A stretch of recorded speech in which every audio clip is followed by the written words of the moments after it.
It's Tuesday, July 16th. I'm Matt Harmon. Welcome to the Yahoo Fantasy Football Show. It is, as it always is, but it definitely is today, a hell of a day to talk ball. And joining me to do just that is my good pal, Dr. Edwin Porras of Fantasy Points, and a man who is truly bringing us some serious credibility on this podcast. For the listeners, the audio listeners, you can't see this, but for the YouTube viewers, by the way, you can watch this show on YouTube. They can see, Edwin, that you are literally right now in your clinic. I mean, we've got the bench back there. We got a damn sink, it looks like. We got lockers here. You have just upped the credibility of this show tenfold. So I appreciate you being here, pal.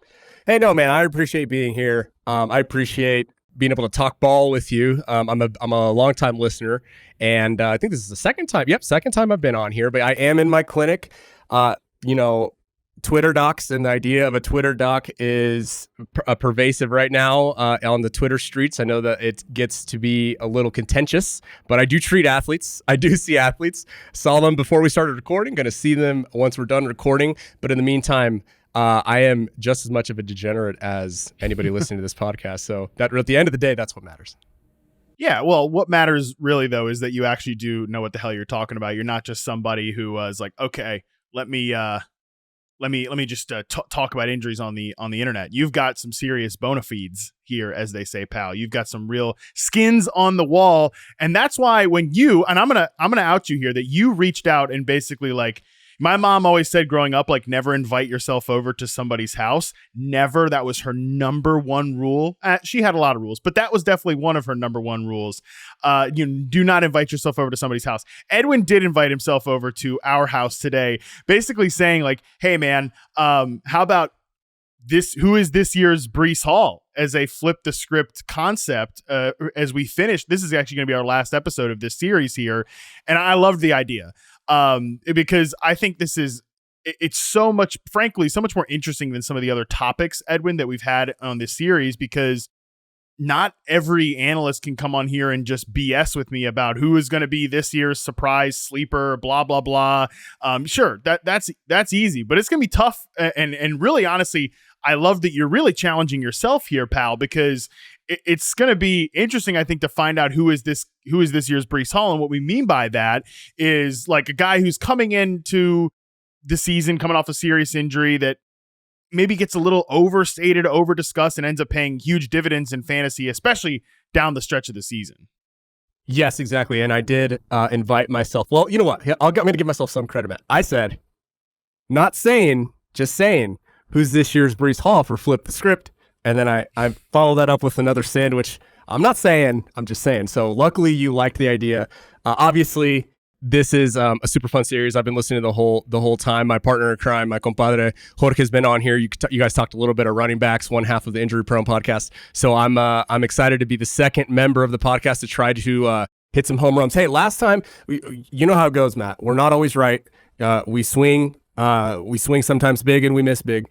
But the last time I was on this podcast, I said Christian McCaffrey would be healthy for the 22 season, and lo and behold, he's fine. He's been fine since then. So hopefully we can hit another home run today.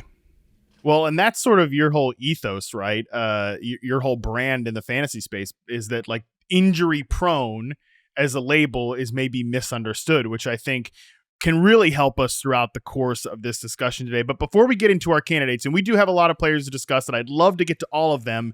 When you sent me your list of players to discuss, Ed, when I looked over and was like, I've actually got a few more here that I might want to run by you. And so hopefully we can get to as many of these as possible. Before we do that, I do just want to put Breece Hall's 2023 season into kind of perspective. And again, I think that informs us, as it always does in these Flip the Script episodes, what to look for this year's version. So what were people missing or maybe overstating about Breece Hall's injury situation coming into last year that really ended up making him not just, I would argue, a draft day value, but one of the, as the saying goes, the guys you need down the stretch of the season? Yeah, the number one thing was assuming Dalvin Cook wasn't Dalvin Cooked. I think that was the number one thing that really contributed. That was sort of towards the end of camp, and I think that closer to the preseason. But the number one thing, and generally speaking, this happens with ACLs, is oh well, he's got an ACL, like he's done. There's no nuance to be had. I think the number one thing is just missing the context. I don't want to ramble, but if I had to answer your question like one succinct sentence, I would say there has to be added context to every injury situation in order to get to the truth and get to the answer and get to what's statistically more likely as opposed to statistically unlikely. And the crazy thing too, Matt, is, we were touting, it wasn't just me, right? Like Jeff Mueller, Dr. Jeff Mueller on Twitter, he was touting him. There were, Dr. Deepak Chona, my good buddy, the ortho surgeon, he was touting Breece Hall too. I mean, we were all on the same page. And a lot of that had to do with his age, the perceived volume. And the craziest thing is I think that Breece Hall would have pushed Christian McCaffrey for that RB1 slot if Aaron Rodgers wouldn't have gone down. But we still got the value. He still finished as, I think it was RB5. So I'm ready, man. I'm ready to dig into some of the nuances of these injuries and some of these guys to see who can potentially provide the biggest value at ADP. Yeah, he went off the board last year as running back 15, 39th overall. This is just from consensus ADP from Fantasy Pros. So I think, and again, like you said, he outkicked it from a season-long expectation. I think it will be informative, though, Edwin, for us to kind of like look into the Breece Hall stuff about how it was mostly at the end of the year where he really skyrocketed. And I think that's going to be informative when we talk about some of these players, right, and setting expectations. Because I've said this on the show before, and shout out to me, I did have Breece Hall on a lot of teams last year, mostly because I listened to you and other smart injury folks were like, this is something that he can get past once we get through the rocky points of the season. And that really was the case. And he ended up, like I said, being a great pick at the end of the year. That's going to be interesting when we look at some of these players as to who could be maybe players that start a little slower that you might want to be patient on. So let's waste no more time. Let's get into some of these guys this year. We're going to go a little bit position by position. So let's start with some of the quarterbacks, and let's start with Anthony Richardson. By the time we get around to week 1, Dalton Del Don may have made like Anthony Richardson an ungettable player here on Yahoo. Like if you're drafting on Yahoo Fantasy, good luck getting Anthony Richardson at a reasonable ADP. Might not happen, but he is somebody that fantasy heads are obsessed with, Edwin. At the same time, anytime you post about Anthony Richardson, anytime you say like, okay, well, look, there were some good moments last year, or hey, man, as I always say, that supporting cast is really nice. Like Anthony Richardson is set up to success. The first thing you get from the reply guys is doesn't matter, can't stay healthy, won't matter at all. So Anthony Richardson, injury situation. I think this is one of the most critical ones to discuss here coming into the year, Edwin. Yeah. So, okay, I'm going to try to stay on track this whole time. I don't want to ramble, like I said in the beginning, but I don't need to talk about his 23 fantasy points that he averaged, right, which would have been good for QB2 on the season in the games that he was active and playing. I don't need to talk about the fact that no quarterback averaged more fantasy points per dropback than Anthony Richardson. I don't need to talk about the fact that he was on pace to rush for almost 750 yards, which would have been second to just Lamar Jackson. I don't, need to talk about how realistically probably would have scored 10 to 15 rushing touchdowns, 10 on the low end. We don't need to touch on that, Matt. I think Dalton's done a great job. You've done a great job. But a lot of the stuff that happens with Anthony Richardson, a lot of the conversation that goes on has to do with the fact that as a senior, he injured his shoulder, right? He landed on that AC joint. That was in 2019, way back in 2019, probably contributed to the fracture and the bad luck that he had when it came to the shoulder that ended up fracturing. The injury he had in the mechanism actually isn't that uncommon. It just has more to do with the severity. And unfortunately, that first injury that he had probably made the joint and the bone a little vulnerable to actually fracturing and leading to this injury that needed to be repaired surgically. So injury, not that uncommon. Severity, less common, right? Honestly, though, when you talk to surgeons, when you talk to people who do this procedure and people who rehab it, it's really not the worst thing in the world. Actually, Deshaun Watson, somebody who we were not even going to cover today, his injury's probably classified as worse. What you do, I'm more worried, honestly, if I were to be worried at all about Anthony Richardson, it's the concussion, right? It's the concussions that he suffered. And he does have going way back, he has like a hamstring issue. But really primarily you do worry about those concussions because it was 2 last season. So if there was any concern, it would be for that. But when it comes to Anthony Richardson in particular, like the upside is so astronomical. I think he is the prime example of, to some people, right, to some fantasy managers, some gamers, the prime example of a guy that we are too confident in projecting injury, just like we were too confident in projecting injury for Christian McCaffrey. We were too confident in projecting injury in Saquon Barkley in 2022. We were too confident in projecting injury. I mean, the list goes on and on, right? That's sort of, you mentioned the brand. Is there risk? Of course there's risk. But if you go back and you look at Aaron Rodgers' injury history, again, I mentioned Tua's injury history. I mean, these guys get beat up, right? It just happens. There's literally a 100% injury rate in the NFL. If you play long enough, you're going to get injured, even the quarterbacks. So when you set that aside and you recognize the upside that Anthony Richardson is that presents, like we're literally talking a Josh Allen type of upside, a Lamar Jackson type of upside. So, you know, scared money don't make money. That's why I love Dalton on here. I love listening to a lot of what Dalton has to say. He said he's this QB1. I know you said you might not take it that far, but dude, if there's going to be a finalist, I'm probably going to automatically, I want to hear your thoughts. I want to hear your takes. I want to hear about what you think that offense and that structure is going to look like for him. But I would wave him in as a finalist right away. I'm okay with that too, just because, like you said, the upside really is astronomical. And even if he is going to get steamed up draft boards, and I'm certainly interested in seeing where he ends up going when real people start to draft, not, you know, best ball sickos, not, as you said, degenerates like me and you, and the people that exist in our bubble, and the hardcore users who have been listening to this show. And we love you. As I always say, we love you for listening to the show 100, times all year round, 365 days, 100% of the months. Appreciate you. Shout out to you. But again, when real people start drafting, I'm curious to see where he actually ends up going. But regardless, he won't go as QB 1, 2, 3, 4, 5, or whatever. I think 6 is probably his ceiling. And even then, he does have upside, like you said, to outkick that. Like that Josh Allen type of season is within his range of outcomes. And the fascinating part about that, Edwin, and what I'm interested, again, to hear you say that he's one of these players where I think we overstate the confidence and that they're going to get injured again, because for me, like when I go back and actually watch those games with Anthony Richardson, I don't think they were overly aggressive in terms of dialing up runs for him. I don't think he was overly aggressive in terms of taking on hits or anything like that. There were definitely times you can nitpick and everything.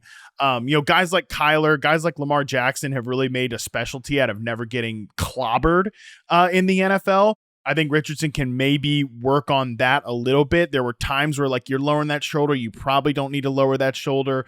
And I trust Shane Steichen overall to design that type of offense where he doesn't have to do it. So that, again, is another reason my faith is high here. So to hear you say that he might be one of these players, I think is interesting. And I'm also cool waving him in as a finalist as well. Okay, cool. I'll say one more thing about that, right? So obviously, from a statistical standpoint, big samples matter, right? What matters more is how that individual responds, right? So even though I have 2 studies at this point published, long story short, if on the most timid side of the outcomes of what I've looked at since we're even dating back to 2015, mobile quarterbacks, there is no evidence that mobile quarterbacks are placed on the IR more, and there is no evidence that mobile quarterbacks miss more games due to injury compared to non-mobile quarterbacks, right? Those I have those 2 studies. We don't need to get into them. But if that's your concern in general, then it's understandable. Like you said, if there are some instances where he sort of puts himself in danger when he doesn't need to, obviously that stuff matters. But generally speaking, you get a 250-pound, 6'5" freak, he can probably take on a few hits and be okay. And if he's evading the pocket and staying away from those hits, you're probably he's probably more likely to stay healthy anyway. So you probably want him to be a little bit more mobile.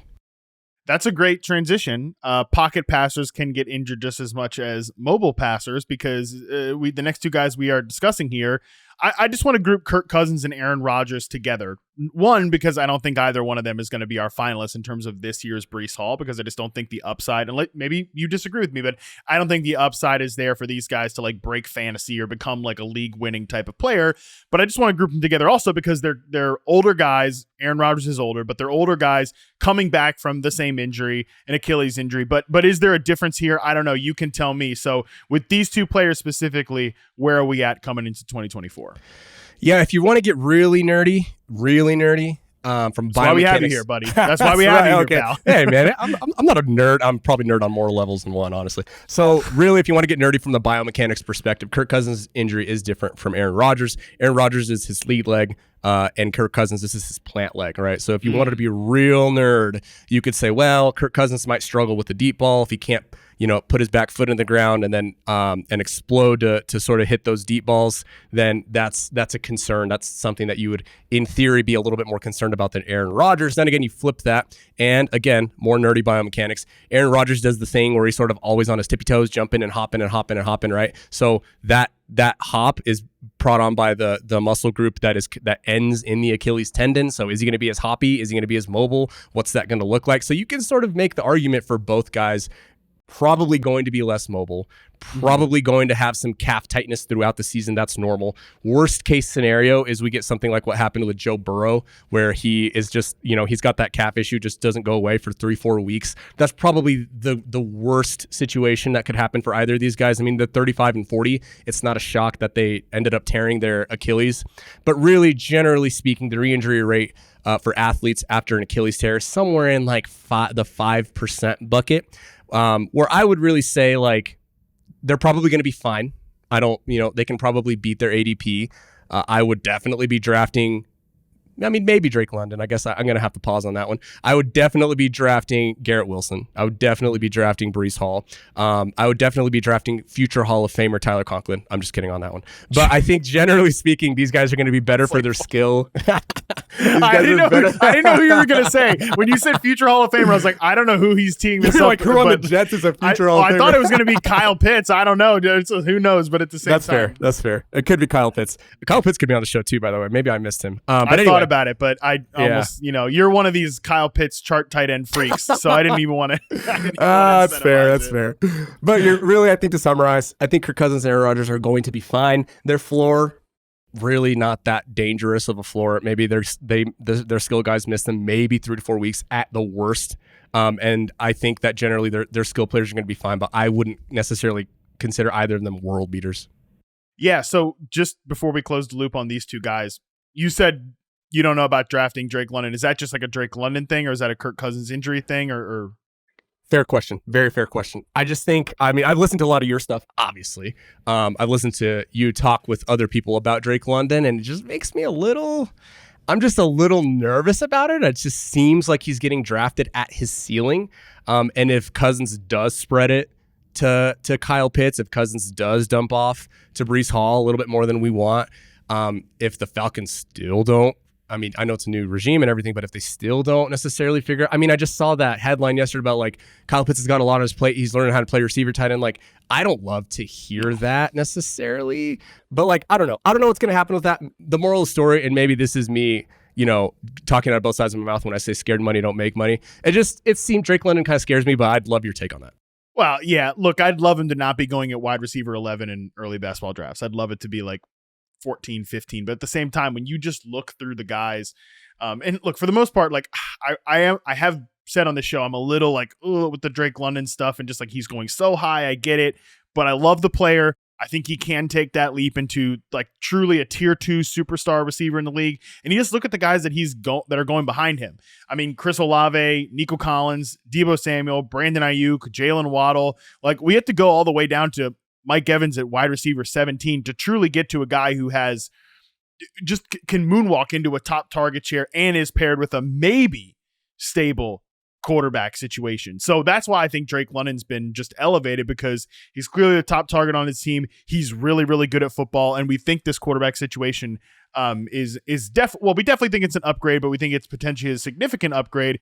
And again, I think that can be kind of our final thought here, is that maybe Edwin, for the people out there that draft Drake London, the people out there that draft Garrett Wilson, like you mentioned, maybe these guys, Kirk Cousins and Aaron Rodgers, it takes them a minute to sort of figure out how to play with this like coming off this injury. So maybe a little bit of patience needs to kind of be advised here. Yeah, I think that's fair.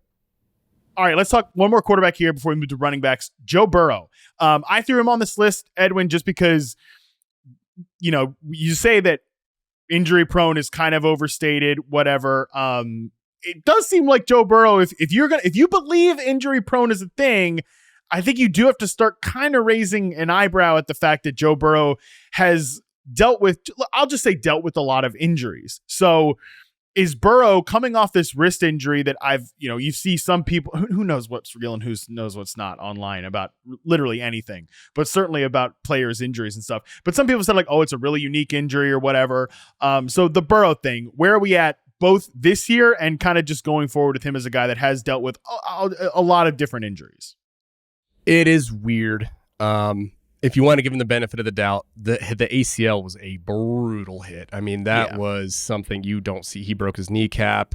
He had every ligament. His knee exploded, basically. So I don't know who would have survived that. We just saw Nick Chubb, who we're going to talk about a little bit too, he just squatted 600 pounds, and his knee was not, did not look good on that injury last year. So, you could give Burrow a little bit of maybe a little bit of a pass on the ACL, but this wrist injury is weird. It's strange. Okay. It's not like it's not anything that we've probably ever seen any quarterback go through, especially in the modern era. But that doesn't mean that it's not necessarily something that he can't bounce back from, right? The calf, that's a soft tissue thing that happens. Again, I would just say go back and look at the first few years of Aaron Rodgers' career. He's like a guy where he's like, dude, that guy could not stay on the field. Talent aside, and overall how it ended for him aside, Carson Wentz was another guy that I was on saying he's just had some really bad luck. It's just been, he's had a rough go at it. There are guys you can list time after time after time and just say hey, they've just had bad luck. It's too soon for me to be like, hey, Burrow is just this injury prone guy. I wouldn't draft him. The Bengals shouldn't have paid him, blah, blah, blah. I'm not there. I think that this wrist injury was strange. I want to see how this season goes. But usually we have this mass hysteria and people lose their minds. And then, the guys rattle off 3 or 4, 16, 17 game seasons where they're fine. So when it comes to this specific injury in general, we also need to look at the data. What does the data say? Generally speaking, right, there's not a one-to-one. This comes in basketball players. Throwing a football, believe it or not, really isn't that much different than shooting a basketball. It's just a matter of volume, right? And so when they looked at basketball players, NBA players who had this specific injury, they found that at their follow-up, their joint and their imaging, right, so the ligaments and the bones, they all looked aligned. They all had improvements in pain. They all had returned to their baseline of grip strength. They all were able to get back to shooting a basketball in particular. Obviously, it's not a one-to-one, but I think that the mass hysteria was from that interview that got done. And I think at the end, the doc even said, but he'll probably end up being fine. And that's going to be the case for Burrow when it from the wrist perspective. Probably wasn't the thing that they clipped out, but yeah. Exactly. It's not what they clipped, but that's what he said at the end. So when it comes to this specific injury, I'm not too concerned with Joe Burrow. If you want to sort of, again, be nervous about it just seems strange. I understand the hesitation, but I'm not at the point where I'm ready to label him, injury prone and write him off. Maybe in Dynasty, it'll shave a year, 2 years off of his peak, but that's not really necessarily a concern for us here in 2024. But again, Burrow, more of a pocket guy, obviously can have major games, but I just don't personally see him as bouncing back and being one of those guys that's man, you should have drafted Joe Burrow, right? You can probably get replacement level production elsewhere in the draft. Yeah, especially I mentioned Anthony Richardson, QB6. Joe Burrow's right there, QB7. Kyler Murray is the guy that's the kind of complete sandwich there. But Joe Burrow, Dak Prescott could give you his production. I think Jordan Love could give you his production. I think even Brock Purdy, if Ayuk stays in San Francisco, which I think he will. He just requested a trade today. My gut is he still stays in San Francisco. I remember the Deebo Samuel saga when that happened. I think that Purdy, could even potentially give you Burrow's production as a fantasy quarterback. So I agree with you. I don't think he's a finalist, but I still think it was good for people to hear your thoughts on just where he's at this point, especially because this wrist injury has been one that people have labeled as weird, which is what you kind of signed off on as well. So, okay, let's go to, man, Edwin, this one's tough. Nick Chubb is our first running back who we're going to talk about here today. You mentioned it. Grisly, unsettling injury to see live happen, to the point that I think that was one of the first ones last year that it was Joe Buck and Troy Aikman on the call. They were like, yeah, we're not showing you that replay, basically. Right call. That was the right call. Right call. I actually was charting. I think it must have been either Pickens or Deontay Johnson or something recently, and I was like, oh man, this is about to be the Nick Chubb play, like just like fast forwarding through like the Brown side of the ball or whatever, and it's like, oh god, there it is. It was tough to even just see it back on film again, right, because we all love Nick Chubb, but you just mentioned it. We saw him out there squatting, what was it, 600 pounds? The bar, so many pounds, many pounds. The bar is bent in the video, the whole thing. The fantasy aggregators, the aggregator bros in general are freaking out about the bent bar and the many pounds that Nick Chubb is squatting. But Edwin, where do we stand on Nick Chubb coming off of a grisly injury, a complicated injury, and not the first time he's had a complicated, big time. You can tell me what it really is. I'll just say big, scary, bad knee injury in his career. Yeah. I think it's good to clarify what happened to him before. In college, when he was at Georgia, he tore his PCL, his hamstring. It was basically everything except the ACL. So that's important to sort of recognize. He dislocated the knee at that point too. That did happen. Fast forward, he's one of the most efficient running backs literally in the modern era. His yards per carry is out of this world, and he's generally one of the most likable guys, I think, in the NFL. So that's where we're at with Nick Chubb. When he had this injury in 2023, so he actually ended up having, and this is important because I think a lot of people calculate return dates from the day of the injury. It's actually the day of the surgery. So Nick Chubb actually had 2 surgical dates. His first surgical date was to fix the meniscus, right? That was on, I had it here in front of me. It was on September 29th of 23. Okay. Then they went back in, they repaired the ACL on November 14th of 23. So that's when the clock starts. Okay. Generally speaking, with ACLs, most surgeons and PTs will not release athletes until at least that 9-month mark, because we know that it's an astronomical amount of athletes re-tear if they come back before 9 months. I don't know if there's something magical about it. The data and the science still, we don't really truly know why. We just know that it happens if you come back before 9 months. So 9 months from November 14th, whatever that is like August something, right? The middle of August. Yep. So you also have to take into consideration he had the meniscus, and he has the history of this in general. Could you call it a revision, which means you go back in and do the same surgery again? Not technically, but to a certain degree, it's another major surgery to the same joint. So if you add another month to that, that's also typically you get a revision.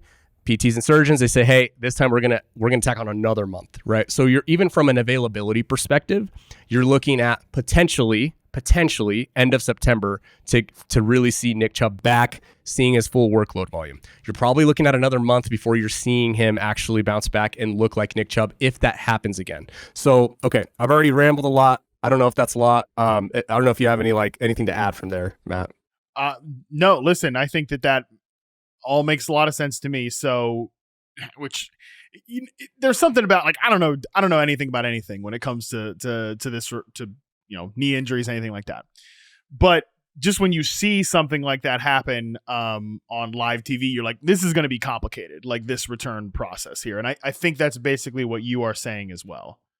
Yeah, exactly. And so we're really looking at, like I said, some sort of, end of September, middle of October, like Halloween is probably like a time where we may look up and like, oh, look, it's Nick Chubb. He's taking the carries, right? Yeah. Here's the thing about returning after an ACL. And so these are basically all the boxes that Breece Hall did check last year. I'm going to compare it to how many Nick Chubb. These are basically criteria of what we see in successful returns in the first year after an ACL among running backs. But the number one thing I want to get across is most people think like, oh yeah, the ACL, it doesn't matter anymore. It's a thing in the past. It's not true. 30% of running backs in the NFL don't ever come back. This is since 2011. Don't come back at all in year 2, right? Some of them don't come back at all in the first year. It happens, right? We saw that with Jerick McKinnon. You see that with Lamar Miller. He just sort of fell off the face of the earth. So I wanted to make that point first. But here are the criteria, and I'll say the ones that he does meet, right? So a minimum of 9 months to rehab. He got that. But really, should it be 10 months? Okay, I still gave it to him. I'm trying to be generous. High NFL draft capital, obviously. Okay, so that's where it ends. So the next criteria, 26 years or younger. Nick Chubb doesn't meet that. Minimal complexity of injury. You just mentioned it. He doesn't meet that. Nick Chubb is a freak athlete, right? But when we're talking like SPARQ score, whatever, we're talking top 5 percentile of an athleticism score. He's close. doesn't quite meet that, right? So the other thing is projected pass catching work and a high touch volume count. How much are they going to give him when he comes back, even if he does come back and look like Nick Chubb, right? So he doesn't meet that either. So he meets basically 2 of the 1, 2, 3, 4, 5, 6 criteria. Generally speaking, I would just write most guys off. Again, I said, and I wrote in the profile before we saw him squat 600 pounds. I basically said, I give Nick Chubb a 5 to 10, this is arbitrary, a 5 to 10% chance to come back and actually just be Nick Chubb because he is a freak, right? Sometimes you have outliers. You have to sort of give benefit of the doubt where they've earned it, and Nick Chubb has definitely earned that. But, you know, on one side, I'll say, yeah, there's a 5 to 10% chance he comes back and it's like, oh, he smashes. There's what is that, 90, 95% chance that he has like a Javonte Williams type season, which is somewhere in the neighborhood of like 11 fantasy points per game. But I would, I know there's a lot there, but I definitely want to get your take on like, what is that backfield going to look like in your opinion? How does it project out? I know that they're sort of leaning more pass heavy. Does that involve Nick Chubb, even if he does come back? There's a lot that I still would like to suss out too. Yeah, the pass catching part of this is pretty key because when we're talking about Breece Hall last year, week 12 on, these were his target totals: 9, 8, 9, 2, weird, 16, 9, 2. Like that's a lot of pass catching work that even when he wasn't having these monster games towards the end of the season, he was still being boosted up. The floor was boosted up because of that pass catching work. That's not going to be the case with Nick Chubb. It's never been the type of player he was anyways, but it's certainly not going to be this year because, as you mentioned, you bring in Jerry Jeudy, like they've just clearly committed to being more of a Deshaun Watson centric team. And we didn't talk Watson in this episode, even though he's coming off of a shoulder situation. I'm glad you tacitly mentioned that thing about Watson because I didn't want to talk about Watson just because like the crux with him is just, is he going to be a good quarterback or not? And like whether he's healthy or not is then like a whole separate question. So that would be like a 40-minute podcast all on its own. But he's at least a part of this discussion here with the Nick Chubb thing because it's what they want to be. Like their actions are speaking as loud as their words here that they want to transition this team kind of away from Nick Chubb as a central gravitational point to Deshaun Watson. Whether that's going to be successful or not, again, is almost a separate conversation. So I guess bottom line here, Edwin, because like they have other guys there. They have Jerome Ford, who's had some moments. I think Donta Foreman's had some really quality moments here the last couple of years as a fill-in back for the Bears and the Panthers. I think those guys can capably hold down the fort for the first part of the season. But do you want to make Nick Chubb a finalist here, even though, like you said, it's a pretty low likelihood he's ever the superstar that he is again. But still, he is coming off the board as running back 41. And if he can finish the season strong, there could be a chance that is a value. Or are you just kind of like, this situation is a little too dicey even for your no risk it, no biscuit blood? Yeah, but I think it might be sort of I would modify what you said there at the end. I would say it's not so much that I think it's risky to draft Nick Chubb. I would just say that I don't think that it's going to end up paying off from an upside perspective. So I would not wave him in.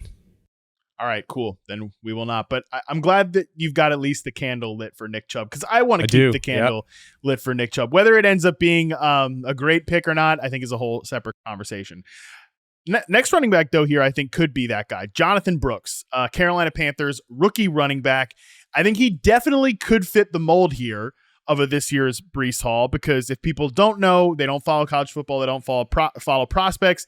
He was the consensus top back in the draft.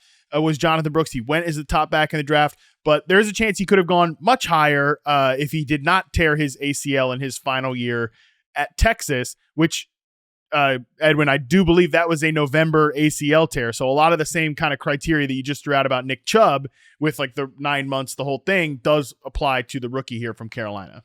Yes, 100%. So surgical date was December 5th of 23. So 9 months return right around the opening day of the NFL season. So we are right on the cusp. We could discuss how sharp the Panthers have or have not been. The sharp move to, in an honest moment would probably be let's sit Brooks for 2-3 weeks and then bring him back. Sure. But hey, he could be back week 1. But yeah, let's review those criteria again very quickly. We can be a little quicker this time. 9 months to rehab. Close, not quite, right? No cigar. You really want the guy to be in camp, training with the team, taking reps by the time they get to camp. He's not quite there, right? High draft capital, 26 years or younger. It's good. Minimal complexity. Everything we know. He's good. Top 5 athleticism score. Close, but not too close. Not quite there. He's no Breece Hall. He's no Saquon Barkley. Projected catch, and this again, I want your take again because this is such a skeleton key here. Projected pass catching, high touch volume. That one I'm sort of saying I'm not sure if he'll get it. But if we want to, and this was kind of a quirky little statistic, right?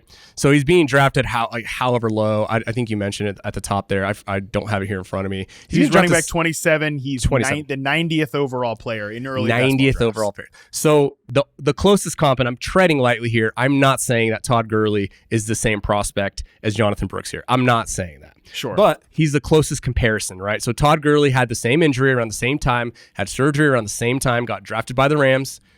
He finished that season as RB8 on a fantasy points per game basis. The Rams were middle of the road in terms of expected points added by rushing. They were middle of the road in offense in general. They were a Jeff Fisher offense, right? That's why I have Jeff Fisher in the league that we're in. He's a poster boy, the cover boy for the sleeper. I love me some Jeff Fisher. Who doesn't, man? Strive to be average at everything you do, right? Yeah, so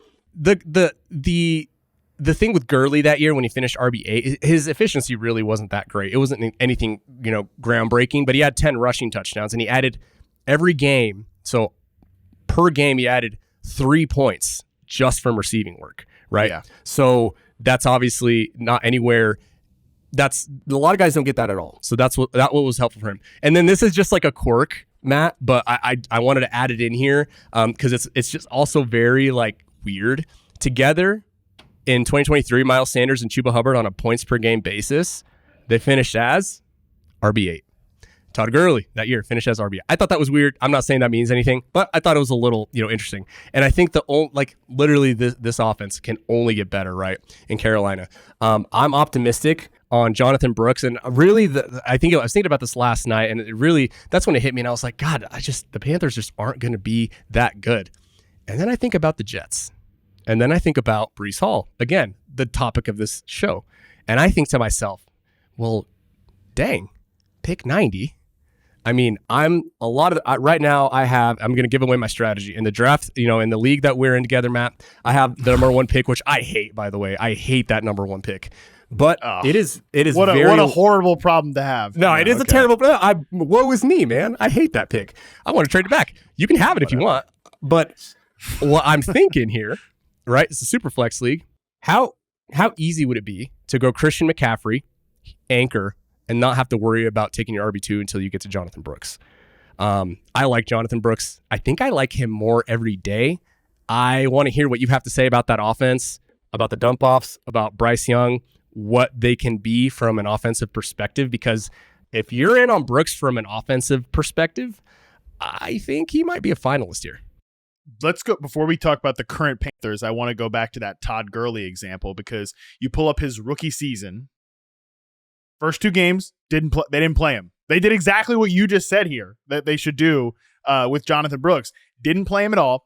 Week 3 for the St. Louis Rams, they weren't even in LA yet. 6 carries, 9 yards. He played 14 snaps. So again, basically for the better part of 3 games, he didn't play. Mm-hmm. He comes out week 4, 19 carries, 146 yards, 2 more catches for 15 yards on 2 targets.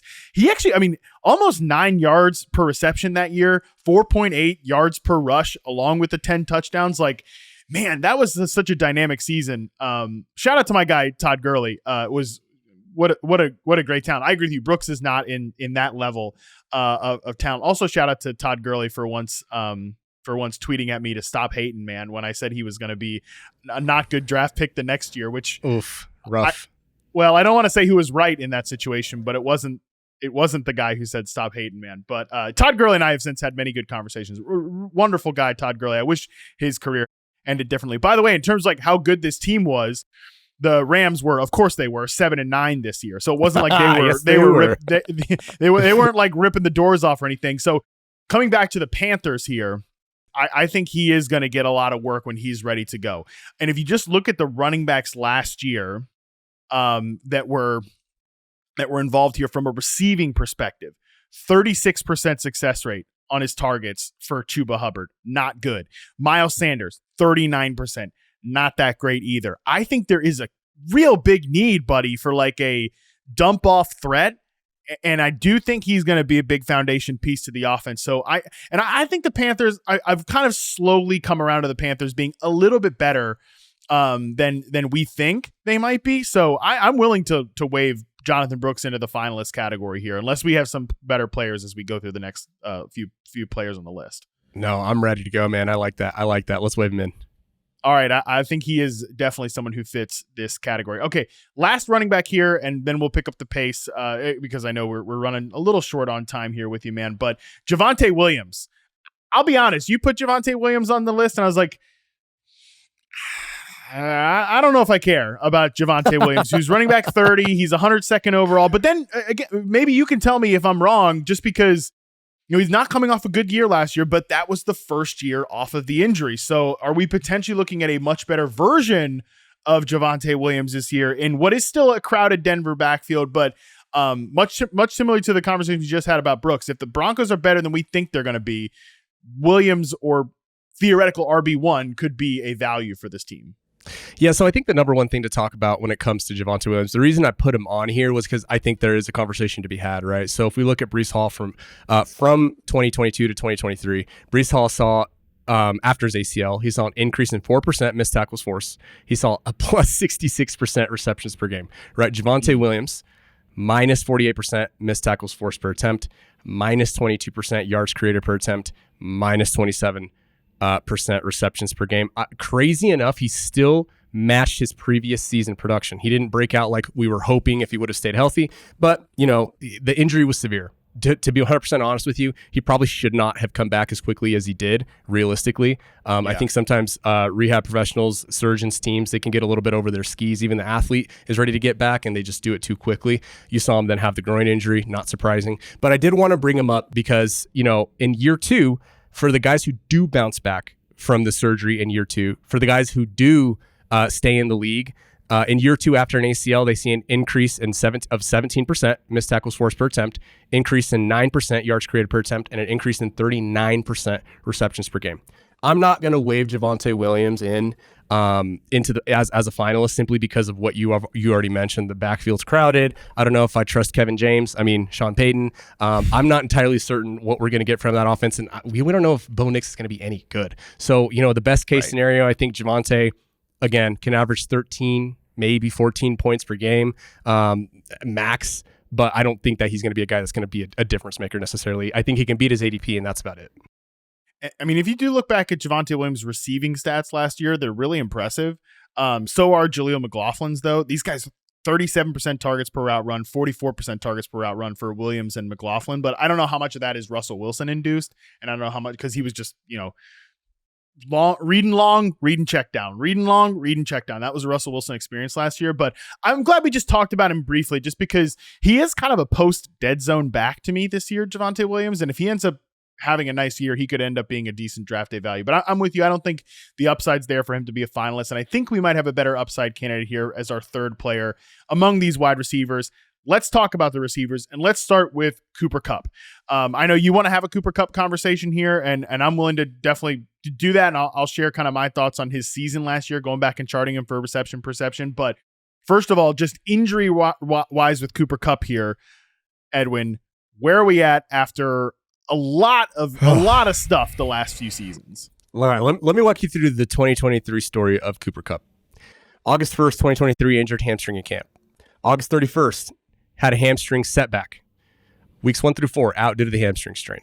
Okay, now this is where you guys want to start paying attention, listeners. Week 5 and 6, Kupp averages 20 points per game, half PPR. This is all half PPR. Week 7, Puka erupts for 154 yards. Kupp scores 5.9 points. Week 8, Stafford injures his thumb, leaves the game, also misses week 9. In both of those games, right, Kupp scores 4.1, 5.8 points. Puka scores 4.3, 3.2 points. Week 11, Kupp injures his ankle, scores 1.3 points. Week 12, Kupp scores 3.3 points. Puka scores 2.7. Okay, so that's sort of the frame. That's the first 3 quarters of the season. From weeks 13 to 17, Kupp averages 14.8 points, finishes as wide receiver 11 on a points per game basis. Obviously, Puka finishes as a wide receiver 3.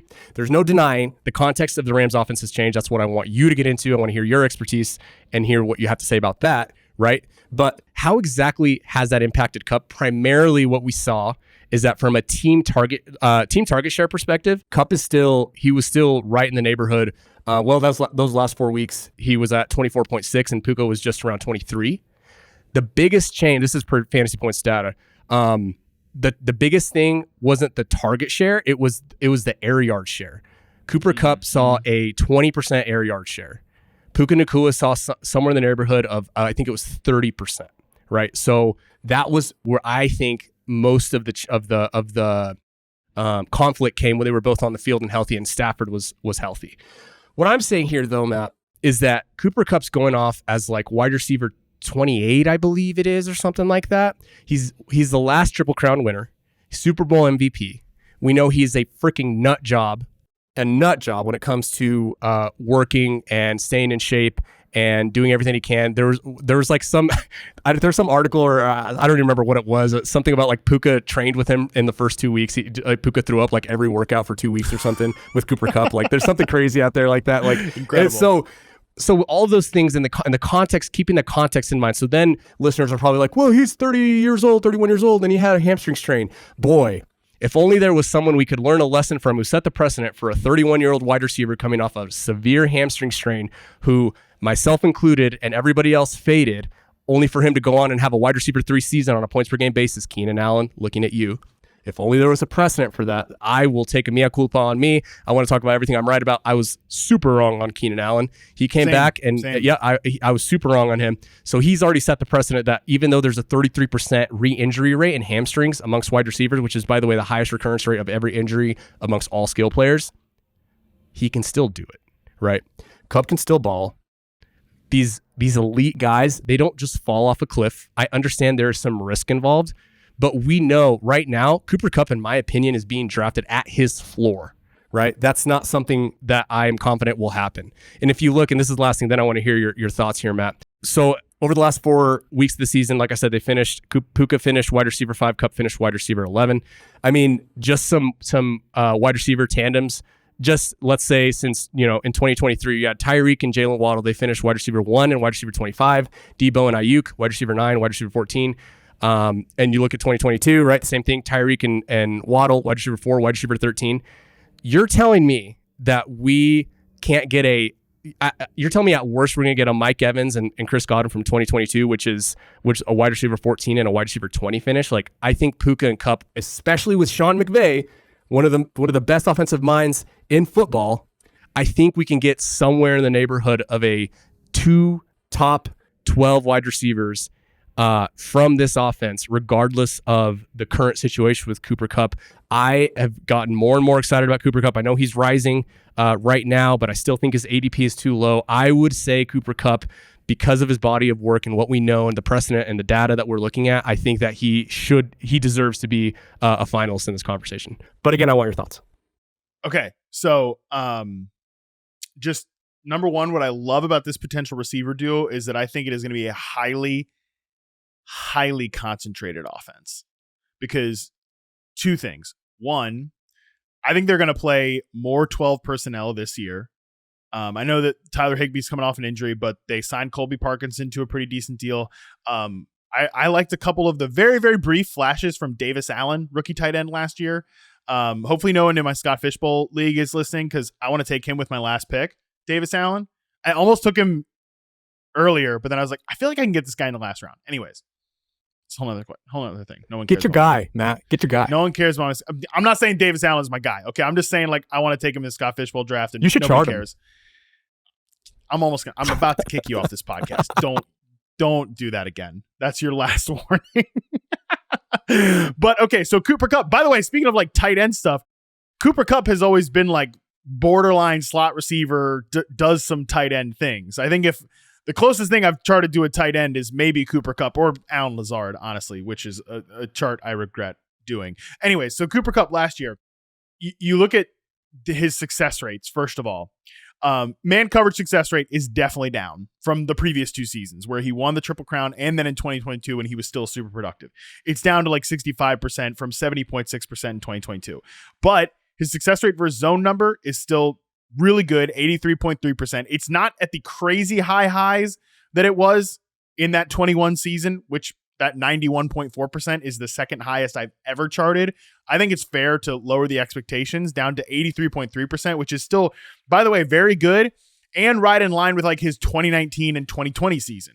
His success rate versus press is actually still within the range of where it was in 22. So we're definitely looking at a diminished player last year, but I think that Keenan Allen, who we both were wrong about, we've just said, I think he was more diminished in that 22 season, which scared me off of his 23 season, which that was more of like an NFL take than a fantasy take, or at least that's what it should have been. Honestly, I was wrong about that for sure.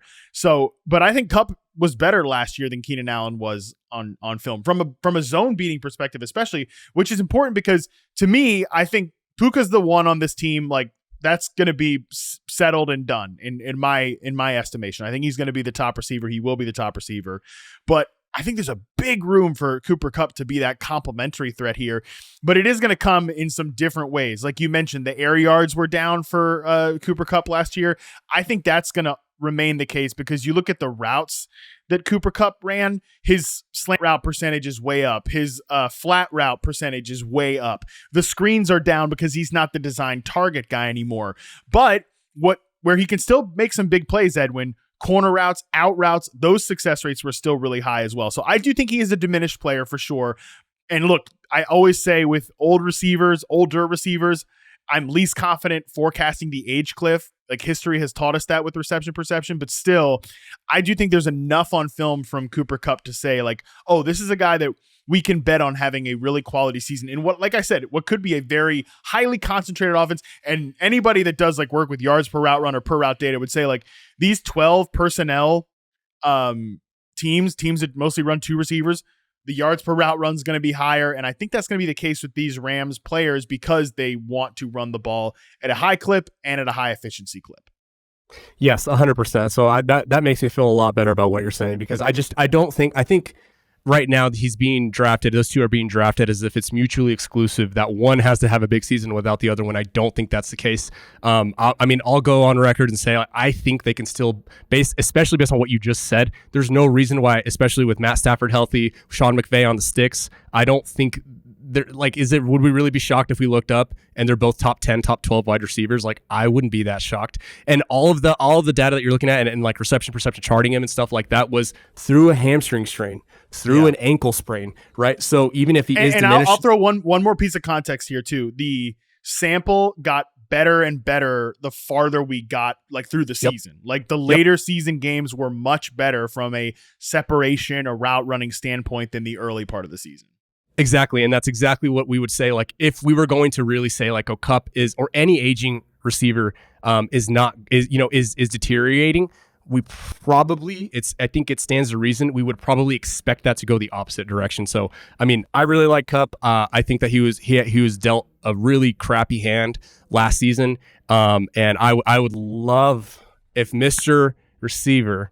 If the receiver guy, big receiver, CEO, CFO, big receiver, would waive Cooper Kupp in as finals. Okay, I want to, but I want to talk about just one more guy because I think he's worth the discussion here too, that's Tank Dell. The other 3 guys we were going to talk about was Christian Watson, Mike Williams, TJ Hawkinson. Hawkinson, you can give me like a sentence on. Mike Williams, I don't even think we need to discuss because okay, Mike Williams comes off an ACL. If he's good, that's good for the Jets, but it's probably not good for fantasy.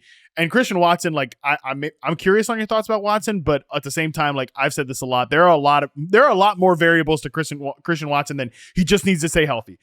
I know the per route data is great, but like there are a lot of other questions about his game individually than just the injury. So we can finish on those guys with maybe a one-liner, but I do want to just break down Tank Dell here real quick because I have said that he had, correct me if I'm wrong, but it was a pretty similar injury to Tony Pollard the previous season, right? Where it was the broken leg or whatever. But and I get hung up on the fact that Tony Pollard literally said to me, to my face at the Super Bowl, I was not myself until like week 11 of last year. Is Tank Dell, who did have his injury earlier, it was like around week 13 of the NFL season, not in the playoffs like it was with Tony Pollard. But do we need to be worried about a similar situation with Tank Dell? Because like you're saying, part of the theme of this podcast is, yeah, guys come back, but they're not always back, if that makes sense. No, yeah. And that's why this is all, and I mentioned at the top, right? Like, there's a difference between looking at an individual versus looking at a sample. We're looking at averages versus individuals, and that's really where my job is tough. And most analysts in general, fantasy analysts' job is tough. Is you don't know how the individual is going to respond. Right. And Pollard himself said, like, I wasn't myself. Barkley himself, he said at his first season back after his ACL, he had the ankle sprain, and then he just didn't feel like himself. That can happen, right? Those are the outliers. Those are the guys that you are. I don't want to say concerned about, but those are the guys that you worry about missing because, Pollard, that price tag was high and I co-signed on Pollard. I was wrong about Pollard. There was no way that I could have, or anybody could have predicted that he was going to respond the way that he did. So that's, we got to take that L. And that's super unfortunate. So, yeah, but yes, when it comes to that injury, dude, all of the data in the aggregate, their median after that injury is like 98% of what it was of their pre-injury production. Their average is higher than their pre-injury production. Like, there is no statistical reason to look at a guy who suffered this injury aside from, again, the individual, and say like, oh, we need to fade them for any reason. So that's tough. The other thing, obviously, you have to worry about with Tank Dell is like he did have a bullet. He took a bullet. I mean, we can't, literally right? Got shot, yeah. Exactly. So I'm super glad that he's fine. It sounds like it was relatively minor.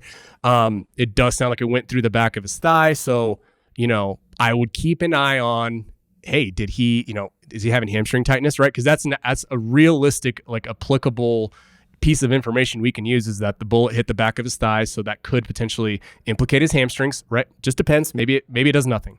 But that is something to keep in mind. But again, like, the data doesn't show that these guys really suffer any kind of setback. What I would say and what I would argue with Tank Dell is, like, obviously the size is the thing. Did he get injured because of the size?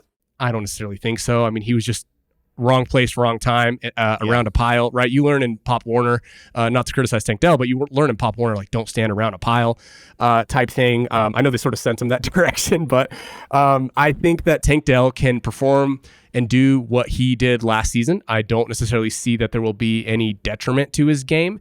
Again, unless he responds at an individual level from a psychological perspective and a performance perspective worse than you'd expect. But in the aggregate, guys off this injury, they don't have much trouble. That's good. Love to hear that. I don't know. I'm going to leave it up to you for our third finalist. Again, unless you want to make a big case for Watson or Hawkinson or Williams, which I doubt you do. Kupp or Tank Dell for our finalists? I'm going to leave it up to you. Kupp, Kupp, and Kupp. All right. Sounds good. Do you have anything you want to share on? I know we're running short on time, but Watson or Hawkinson specifically, just like quickly, because I don't think they'll be a finalist. So, at best, Hawkinson's going to be back at best around Halloween. Like, back, okay. Not even like performing, like back by Halloween. Just playing. Right? Wow. Exactly. Yeah. At best, he is probably an IR stash. I think in season-long leagues, that's fine. He's still going higher than I would probably take him at this point as a stash. But when he comes back, he'll probably be fine. I don't think he's going to, be a world beater. When it comes to Watson and everybody's read about thigh gap gate, right? He's closing that thigh gap. Make sure there's no thigh gap there, right? His legs are different sizes. I think it's something you address when you're a PT. This is literally like bread and butter, what we look at. The Green Bay medical staff probably already knew the thigh, size difference existed. It's chicken or egg? Did his muscle shrink because he was on the not injured reserve, but he was on the shelf for so long and he's had these recurring problems, or, did it exist beforehand? And that is contributed to the problem. There's literally no slam dunk to say just because they close that gap that he's going to be 100% healthy. What's good is that they're trying, right? They're trying what they can, but, there's no comparison. Will Fuller's the closest comp, and that didn't end well necessarily. Isaac Bruce, he was in years 3 and 4 when he had the hamstring stuff and he got over it. Even Odell Beckham, right? He had stuff his rookie year, didn't miss time the second year. Debo is the next guy who had trouble the first 2 years. He got over it, but again, Christian Watson and Deebo Samuel could not be any more different. I mean, that's More like different players. Yeah, that's right. like taking a picture. What's that picture of like DK Metcalf and whoever like they're back at like Drew Lock and being like, these guys play the same sport. Like that would be Christian Watson and Deebo Samuel. So long story short, I think Watson still has some upside. At best, I think that if Watson can stay healthy, I do think he can contribute. But I also would, I've listened to what you've said about him, and there are a lot of problems in that offense when the offense runs through him. So he's probably more of a volatile piece, but I do think he still presents some upside. But none of these guys I would necessarily wave in as finalists. Yeah, I'm much more confident in Tank Dell as a player, but he and Watson share similarities in terms of, let me say, much more confident in Tank Dell as a player, but they share similarities in terms of their receiver cores are crowded, and that's a big part of why I don't think they can be our finalists here, because it's got to be a pretty high honor. So, all right, Dr. Edwin Porras as our guest, I'm going to let you go first, which honestly is not that nice because it's harder to go first in this exercise. And you give me your order 1, 2, 3 in terms of most to least likely to be this year's Breece Hall, a value pick coming off a serious injury that ends up giving you a big season, especially down the final stretch of the fantasy football year. Anthony Richardson, Jonathan Brooks, Cooper Kupp, put them in order. Most to least likely to be this year's Breece Hall. Oh, yeah, this is brutal. I probably would say Brooks at 3. And if we're following the true, Breece Hall archetype that we're really looking for, a guy coming off serious injury, he was counted out, 4th round pick, 1st round value, probably have to go number. God, this is really hard, Matt. I'm sorry, I know I'm stalling. This is really bad podcasting. My heart is gonna say number 2 Anthony Richardson, number 1 Cooper Kupp. But that was hard. I would take both of those guys and where they're going now. I think that Kupp's going to present, like I said, it's really hard to find a top 10 wide receiver, in the after the first however many picks, and that's what Kupp's going, like wide receiver 20, whatever we said, 28. I think that he's got another top 10 season in him, but I still love Anthony Richardson. The only thing with Richardson is, like you said, as the casuals start to roll in, Anthony Richardson's ADP is probably only going to go up, where I can see Cooper Kupp's ADP actually dropping as the casuals roll in, and the last thing they remember is Cooper Kupp going on the IR. So that's why I would rank it. I'm trying to be as pragmatic as possible here. So I think Cooper Kupp is actually my 3rd. I think I'll put him at 3, just because. Tough run out for me. Well, it's not a tough run out for you. This is, like you said, you struggled because this is a close call. I think it's tough with these 3. Although, like, I came out pretty confident that Kupp was 3, and you came out pretty confident that Brooks was 3. So maybe we don't totally agree on this one. But the only thing with Kupp is just like, okay, so you get a top 12 receiver. You can find a top 12 receiver somewhere. I don't think he has potential to be a top 5 receiver unless Puka gets hurt, which, knock on wood, whatever. I hope he doesn't get hurt. Puka rocks. Like, unless Puka gets hurt, I don't think he has that season in his range of outcomes. I don't think Brooks has a top 5 running back season necessarily in his range of outcomes, but I do think he could be a running back 1, which would be a huge value where he goes. And I think Anthony Richardson has literally the QB1 in his range of outcomes. Both of those things, to me, change your season if you take them and you get it right, more than if you get Cooper Kupp right without extenuating circumstances and factors, whatever. I'm struggling between Brooks and Richardson at 1 and 2. Oh, if that's the case, obviously I just showed my hand, but no.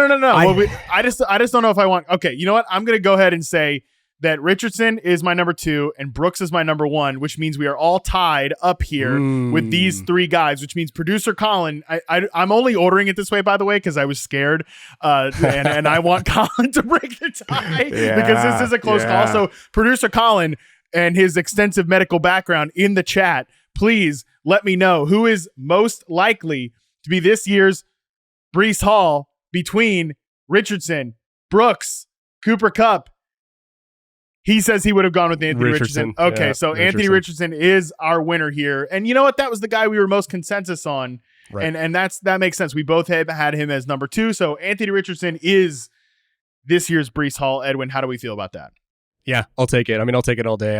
I toyed with the idea of, and again, the league that we're in to stand on business and take Anthony Richardson with the 1.01. Probably not the wisest thing I would do in a super flex, that would be incredible because Dalton, by the way, Dalton Del Don for the listeners, he is in this league too, and I would just love to see what Dalton would have said in the chat. But now you've shown your hand. Yeah, I showed my hand. So yeah, that was tough. But I 100% agree with you on Kupp.